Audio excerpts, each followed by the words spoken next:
जी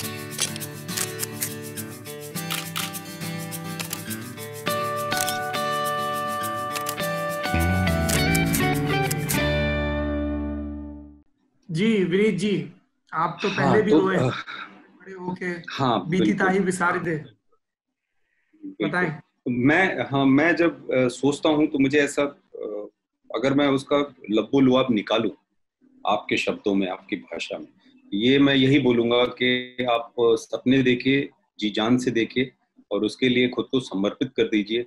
हो जाता है, कहीं से कुछ रास्ता बन जाता है। जब वो सपना देख रहा था तो मुझे समझ नहीं आ रहा था कि कैसे होगा, क्या होगा, और इतना सोचता नहीं था। बस ये एक अंदाज था कि इस दिशा में जाना है। अब अगर उसको मैं खेलों से जोड़ूं तो ऐसा था कि मैंने शुरू की लंबी कूद। जैसे कूदा, लोगों ने बोला नहीं नहीं ये ऊंची कूद है। ऊंची कूद किया, ऊंची कूद किया तो बोले नहीं नहीं अभी कबड्डी है, तो कबड्डी किया। फिर लोगों ने बोला नहीं नहीं भाई अभी पोल वॉल्ट है, तो पोल वॉल्ट किया। तो जो जैसे आता गया करता चला गया। क्योंकि मैं जब अगर सिर्फ मुंबई से शुरू करूं तो वो एक हिस्सा है, मुंबई के पहले एक अलग हिस्सा है कि मेडिकल कॉलेज में जाने से पहले मेरे दिल में था कि मुझे एक्टर बनना है। और मैं सांसद नहीं बनना एनएसडी था? आ, वो तो जो भावुक नहीं वो नहीं, जो आप देखिए, या तो आप बताइए मेरे दर्शकों को, वरना मैं बताऊंगा। आप बताइए। सी मैं उत्तर प्रदेश से हूँ। बनारस में मेरा जन्म हुआ है। तो आसपास बहुत सारी ऐसी चीजें होती हैं जिससे आपका मन प्रभावित होता है और आपको इतनी समझ नहीं होती है। तो उस समय जो चीजें जैसी होती थी, जिसमें मजा आता था, वो कर लेता था। तो आप जो कहना चाहते हैं मुझे लगता है वो उस दिशा की बात है। Detail detail detail.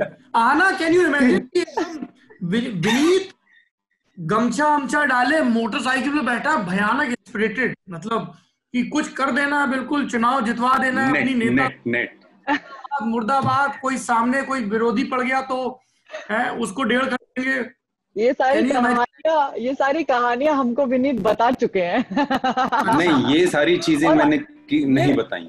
नहीं, ये तुमने बताई थी और ये हम लोग सुनकर इतने शौक से सारे के सारे, हमने कहा विनीत तुम मैंने कभी लाइफ में इमेजिन नहीं कर सकती कि विनीत ने कभी ऐसा किया होगा।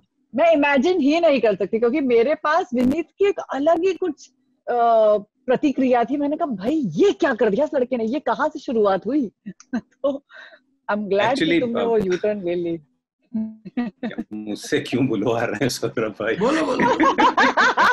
आप सुरंग में दाखिल हुए हो गुरु, तो पता नहीं पूरे काले सी होकर पुरानी फौज निकलो। जागेगी। कौन सी आप फौज जागेगी? जी। मिर्जापुर में इलेक्शन था और हम्म। फूलन देवी इलेक्शन लड़ रही थी। नाम बहुत सुना था, बहुत सारे जो ऐसे थे, बोले विनीत चलो, मैं भी चला गया प्रचार करने। और जैसे सब करते ले कितना डाबर लाल तेल टाइप का कि सबने बोला चलो तो मैं चला गया। नहीं, उस समय तो मन ऐसा ही होता है कि ज्यादा चीजें हाँ। पता नहीं होती, बहुत सारे लेकिन वो अनुभव मुझे अब काम आता है एज एन एक्टर कि मुझे अच्छा ये नहीं मालूम था। बताइए। जी, सॉरी, आप अपनी बात कंप्लीट करिए। नहीं मालूम। मुझे उस समय ये नहीं पता था कि ये सारी चीजें मेरे लिए एक बैंक के जैसी।